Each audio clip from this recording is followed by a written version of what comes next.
do you just throw it away, or do you use this as sort of coaching opportunities? I don't think you really throw any games away. At least with me, it sits for a long time. And the first thing that I try to do is think about the things that, what did I do wrong? Or what can I do better in the preparation? What led to this? I always try to find some type of cause. A lot of times there is no, sometimes it's just basketball. The other guy makes shots and we don't, but they played. But the disappointing part is even in those games where you're not making shots, you can compensate by winning the possession game, by taking care of the basketball, getting offensive rebound.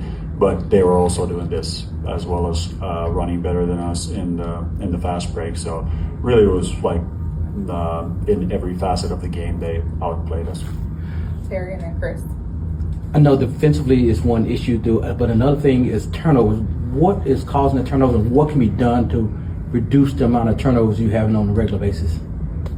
Yeah, well, the season is now two games old, so turnovers are generally a cause of something.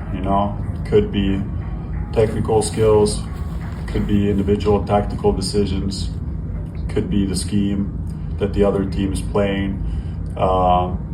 We got to get better is the short answer. Again, it's not optimizing for the turnovers, to get into zone, to get into the areas of high leverage areas, which means the high pain area. It is inherently somewhat risky, so you don't want to minimize the turnovers. You want to optimize them, and some of that's going to happen. You see that with the best players in the game. They also a lot of times best creators in the game. They're on top of the turnover charts. Doesn't mean that those players are turnover prone. It's one part of the game, and certainly something we can do better. You played 12 players in the first quarter. I think you may have done that in the first game too.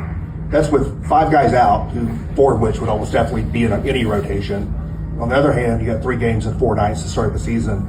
Given those 2 things sort of pressing against the decision to go that deep, what is the thought process about whether going that deep on the roster is going to help or hurt the team in the context of a game? Yeah, we made the decision to play PJ in that situation, who was not scheduled to be in the regular rotation when Jock got his early second foul.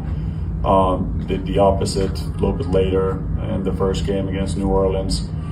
I think we're in that situation where we want to keep, it sounds funny, but we want to keep playing with high pace and good intensity. You need some bodies for that. Plus, we feel like we're getting a better grasp of our players and want to see everybody in different type of situations and to allow guys to show what they have in this situation, because that's what we believe is the silver lining with the injuries that we have, that we gain more information on our guys.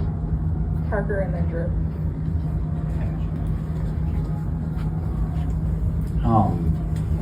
So the offensive rating was just a hair over 100 in this game. Was there anything that kind of stood out with the execution or the shot quality that Miami may have taken away for y'all? Yeah, we were thinking the first half, very, very few transition opportunities, and with transition opportunities, I mean chances to attack an unorganized defense. And because they were making every shot when they weren't, they were controlling the boards, a lot of fouls from the free throw line. I thought our offense was clunky in the half court. We didn't have great player or ball movement. That's usually not a good recipe, but when you combine all of those, you end up with an offensive rating like this. And then on top of this, when we did create open shots, especially for the 3, weren't able to knock them down. That happens sometimes. You compensate for it through getting offensive rebounds out of those long rebounds. Last question, Drew. We saw the interaction with John Jaren early in the game with the pick and roll situation that resulted in a basket, but also Jaren's had 4 fouls in the first half of both of these games, and a lot of them have been offensive. Do you have to weigh the risk between using him in interactions and potentially opening, I guess, a bigger window for offensive fouls, or is that more on him to make sure he's careful in those situations? I think it's on all of us to improve. We want to have those guys in interactions together. whether it is pick and roll or anything else. They're our two best offensive players. I think it's very important that we keep working on it, and it's also to create a pathway forward. I don't want to create a situation where we feel like we can't go to this action because we're scared about fouls. We are very optimistic about that. Both guys missed basically completely the preseason, and there's some kinks we gotta iron out. But I think the future looks very promising for both of those guys. Thank you, Coach. Thanks, Coach. Thank you.